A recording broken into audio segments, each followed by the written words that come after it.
Comment créer les mouvements de l'eau au pastel sec? Comment ajouter de l'ombrage à un sujet? C'est tout ce que nous allons voir dans cette vidéo. Bonjour à tous, c'est Céline et j'espère que vous allez bien. Pour illustrer cela, nous allons voir des extraits de mon dernier cours sur l'ours sauvage. Donc c'est parti! Déjà dans un premier temps, je vais chercher à ajouter de la lumière sur les côtés, ici avec un magnifique bâtonnet de couleur gris-bleu. Et sous mon ours, en fait, pour créer l'ombrage, je vais chercher des couleurs plutôt chaudes, mais également des couleurs qui représentent l'ours. Donc l'ours étant de couleur marron, on va certainement ajouter du marron. L'orange sera la couleur de lumière qui va montrer par rapport à la lumière du soleil. Donc on va ajouter également une petite touche de bleu, mais du bleu foncé pour ajouter une ombrage un petit peu plus marquée qui est sous l'ours. Et un petit peu de noir, mais légèrement. On va d'abord se concentrer sur les couleurs et on va dire que tout ce qui est noir et blanc, ça sera à la fin pour vraiment tout rehausser. Donc je pose mes petites couleurs, donc on voit qu'il y a un petit mouvement de vague au-dessus au niveau de ses pattes, parce qu'il y a en pleine chasse de saumon, donc il fait des petits mouvements avec ses pattes dans l'eau. Donc ça va être ici la difficulté, c'est-à-dire qu'on va chercher à ajouter du volume à l'eau en ajoutant une petite ombrage par-dessus au niveau de sa patte. Et ce petit fondu, ça sera important justement de venir le fondre avec une éponge pastel pour ajouter les petits détails par-dessus. Donc on va bien regarder ce que je fais en vidéo.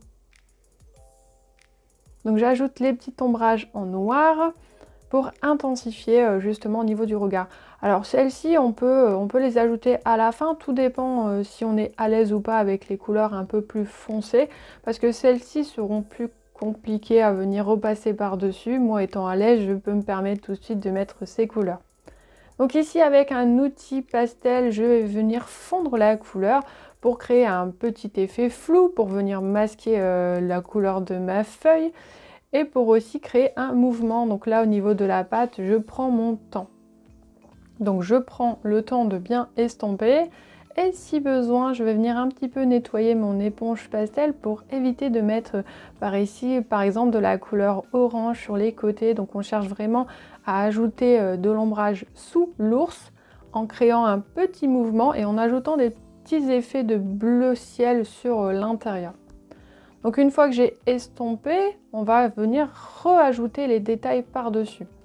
On peut les ajouter soit au bâtonnet, soit au crayon. C'est vraiment une histoire de goût. Mais il faut bien prendre le temps de créer les mouvements, c'est-à-dire qu'il ne faut pas faire quelque chose de trop droit, toujours dans le même sens. Il faut vraiment prendre son temps. On va d'abord visualiser l'image et on va surtout essayer de comprendre comment les mouvements de l'eau se mettent par rapport à notre pastel. Ici, les petites touches de couleur, parce qu'on voit que sur le devant, on a la lumière du soleil. Donc avec une petite couleur, ça doit être du ocre d'or, celui-là, ou ocre jaune. On va ajouter des petites touches de lumière par-dessus.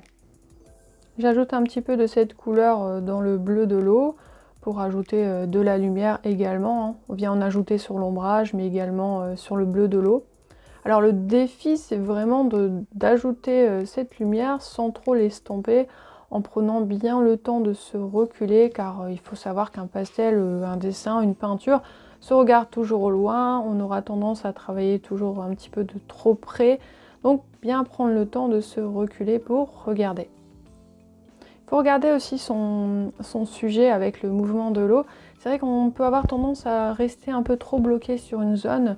Bien prendre le temps aussi de regarder l'ours pour un petit peu casser notre regard qui est bloqué sur l'eau et reprendre avec un regard un petit peu neuf. Ne pas hésiter également à prendre quelques petites pauses. Il faut prendre le temps de aussi s'hydrater, c'est important. Et on pense aussi à son petit dos. Alors ici, j'ajoute les petits mouvements au niveau de l'eau, donc je vais ajouter des petites lumières, des petits effets qui vont venir légèrement aller dans l'eau, avec un bleu sombre et également un petit peu de bleu-gris clair que j'aime beaucoup. Et j'ajoute les petits mouvements. Alors si on souhaite être un peu plus précis, être un peu plus détaillant, on pourra ajouter également du crayon, c'est ce que je vais faire juste après, surtout pour les couleurs très lumineuses par-dessus. Mais tout doucement, en ajoutant les formes, on voit que ça commence à bien représenter l'ombrage. Là, il manque une petite touche de bleu directement dans l'ombrage. Donc on travaille tout doucement les différentes couleurs.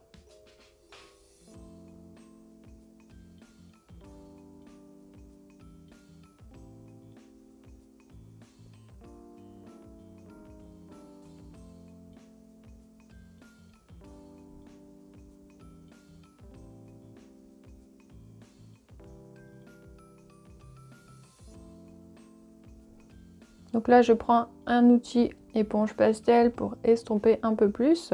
Il faut savoir que quand on utilise un outil éponge pastel, ça permet en fait d'étirer le pigment et d'enlever l'excédent de pastel qui pourrait un peu saturer notre papier. Et en faisant cette petite technique, ça nous permet de mettre des couches sur couches.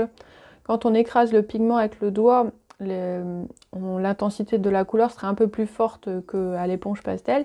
Mais elle aura cet effet, c'est de mettre un peu plus de pigment et du coup ça sera moins facile de retravailler par-dessus.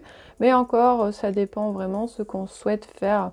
Ici j'aime bien retravailler, donc je n'hésite pas à estomper pour rajouter à nouveau des petits détails par-dessus. Ça donne un petit effet assez flou dans l'eau et ça va créer encore plus de réalisme. Maintenant j'intensifie un petit peu avec du noir pour augmenter l'ombrage. Comme je viens le mettre sous une autre couleur, en fait, ça va être un noir un petit peu bleuté. Ça dépendra en fait si on vient mettre énormément de ce pigment. Ici, je vais utiliser un Cretacolor noir pour intensifier vraiment mon ombrage noir. J'aurais pu également le faire avec un bâtonnet, mais j'ai envie d'être un petit peu plus précis au crayon. Alors, si le papier sature, il ne faut pas s'embêter, il faut directement le faire au bâtonnet. De toute façon, les bâtonnets généralement repassent très très bien. Quand on sature, c'est vraiment qu'on a exagéré sur le pigment. Donc là, ici, on voit que les couleurs repassent impeccablement bien. Le crayon peut également nous servir légèrement d'estompe. Ça permet d'avoir une couleur plus marquée que si on venait estomper directement avec le doigt. Donc là, j'utilise la couleur gris-bleu, c'est celle qui est un petit peu plus claire. Ça permet un petit peu de venir retravailler les petites vagues sans que la couleur soit trop marquée. On va dire que cette étape est facultative, on n'est pas obligé de le refaire exactement. C'est parce que je viens détailler encore plus fortement. On voit qu'en vidéo, ça ajoute quelques effets, mais c'est pas énormément visible. On va dire que ça dépend si on est un petit peu trop pointu ou pas. Là par contre je vais ajouter des petits mouvements en fait au niveau de l'eau, donc là par contre il faut bien les ajouter, ça permet d'ajouter les petits effets de gouttelettes qui partent un petit peu sur les hauteurs. On peut le faire aussi au crayon blanc, mais là pour une première passe, je trouve que c'est plus sympa de le faire avec un gris qui tire dans les blancs. Donc là je tiens mon crayon du bout des doigts, ça permet de légèrement ajouter du pigment sans mettre trop sur le papier.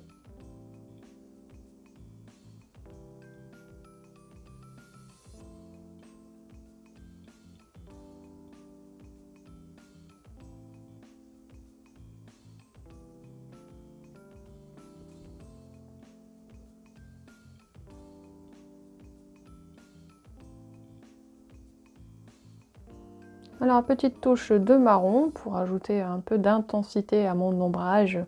C'est très léger, ça permet de créer encore plus de mouvement à l'eau en ajoutant une petite couleur marron.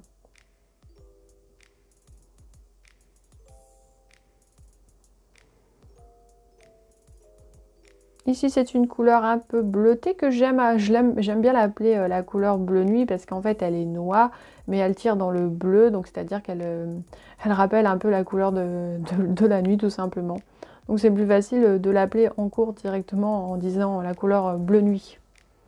Alors comme je dis souvent pendant les cours, il n'est pas nécessaire d'avoir exactement les mêmes marques de crayons, mêmes marques de bâtonnets. Je mets en place un nuancier, c'est-à-dire que je mets la couleur sur un papier avec la référence si vous souhaitez investir dans du matériel. Mais c'est surtout pour que vous puissiez comparer avec les couleurs que vous avez déjà à disposition. Donc après, si vous demandez des conseils ou matériel ou autre, il suffit tout simplement de m'envoyer un petit mail et puis je vous renseigne bien sûr sans problème. Le plus important étant vraiment au début de s'amuser, de se détendre, parce que c'est comme ça que vous allez vraiment apprendre à avoir confiance en vous, à faire, à déjà commencer, parce que le plus important, comme je dis au pastel sec, c'est de commencer. Si vous débutez le pastel sec, j'ai créé une mini formation qui vous apprend rapidement à peindre une fleur et également un guide matériel pour débuter le pastel sec. Le lien est en description où il s'affiche en haut à droite de la vidéo. Donc je prends vraiment tout mon temps pour ajuster, améliorer, je me recule, j'ajoute les petites couleurs, les petits détails au crayon. Donc je prends tout mon temps. Donc on voit que tout doucement le mouvement se crée. Je vais ajouter des petits détails sur les extérieurs pour donner justement l'illusion que l'eau vient au niveau de l'ombrage. Il ne faut pas que ce soit un trait marqué comme si on venait faire un cercle tout autour. Il faut vraiment ajouter les détails à l'intérieur comme sur les extérieurs.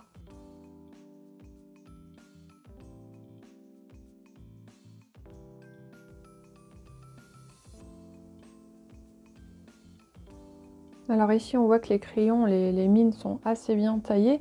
Ça permet vraiment d'ajouter les détails avec un peu plus de finesse.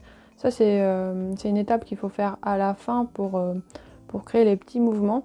Et petite astuce, justement, le fait de tailler ces crayons va permettre plus facilement de repasser sur le pigment qui est déjà à la base.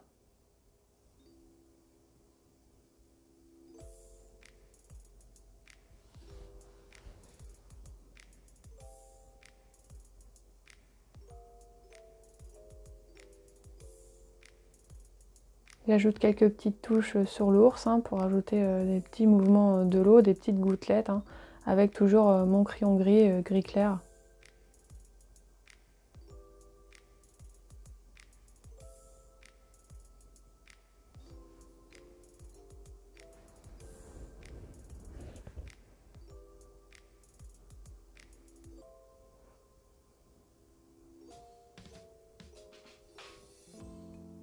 Alors la petite touche finale, la couleur blanche, permet d'illuminer encore plus.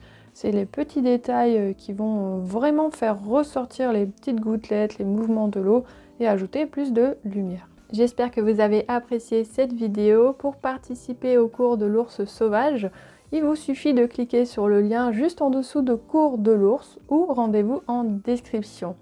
Je vous fais de gros bisous et à très vite pour une prochaine vidéo.